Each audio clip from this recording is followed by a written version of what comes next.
Hi, I'm Chef Julia Dunaway, and today I'm going to be making these oat and nut bars. They've been wildly popular on my social media, so I want to show you how to really make them right because I've had so many questions. And I think once you learn how to make them, you're really going to love them. They are so delicious. I'm going to take a bite of this one since I've already taken a bite of it. And they travel well, they taste great, they're just so good.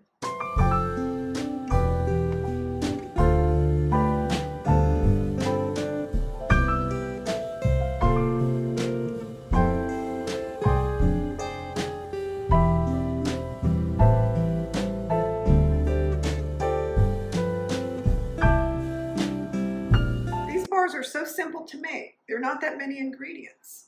You can see here on my tray, they're just some dates, some quick oats, some chopped up almonds, some dark chocolate, almond butter, a little salt, and some date syrup. The first step is to get these dates into the food processor. That's 6 ounces of Medjool dates. They've been pitted, and it's important to know that they're Medjool dates, not some other kind of date. I had a lot of people ask me about what kind of dates they had. Their dates were dried up, their dates didn't taste right, so make sure they're plump dates. It's the same thing with the nut butter. You want the nut butter, whatever it is you use, to not be old and dried out, because then what happens is it doesn't come together well.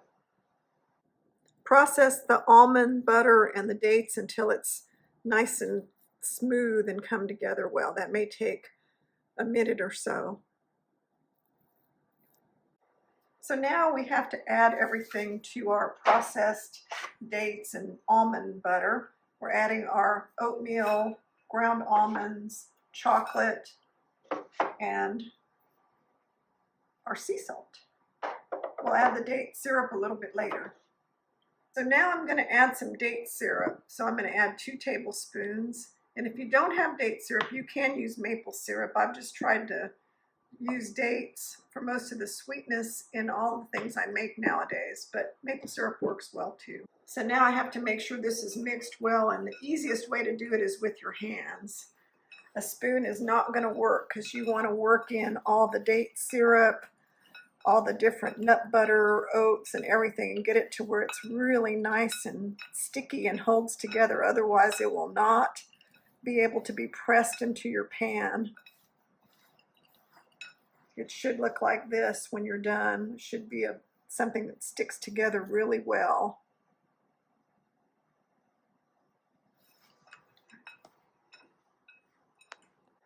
So I've taken a 1/4 cup measuring cup and equally divided all of my batter into these 12 individual brownie pan slots. I haven't pressed them down yet. I've just got them all divided. Okay, so it's important to press down the dough really, really hard. So some people told me that their bars fell apart and they were crumbly, but it's important that they be really solidly pressed down. And if you have to use a spoon, that's fine. You can use your hands, dip your hands in a little water to make your fingers wet so they don't stick. I didn't have to do that this time, but your hands need to be clean and dry before you start doing this. And do that to every single one. Just press them in really tightly. And the last thing, of course, is get them in the oven and bake them 350 degrees, 8 to 9 minutes. And that just kind of depends on how dark you like them.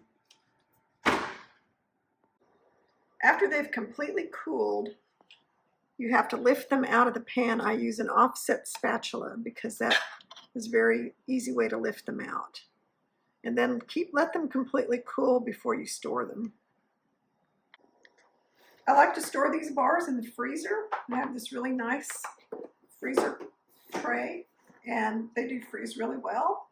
Enjoy them, take them with you. They don't fall apart, and I think you really like making these oat and nut bars with dark chocolate. Thanks for watching.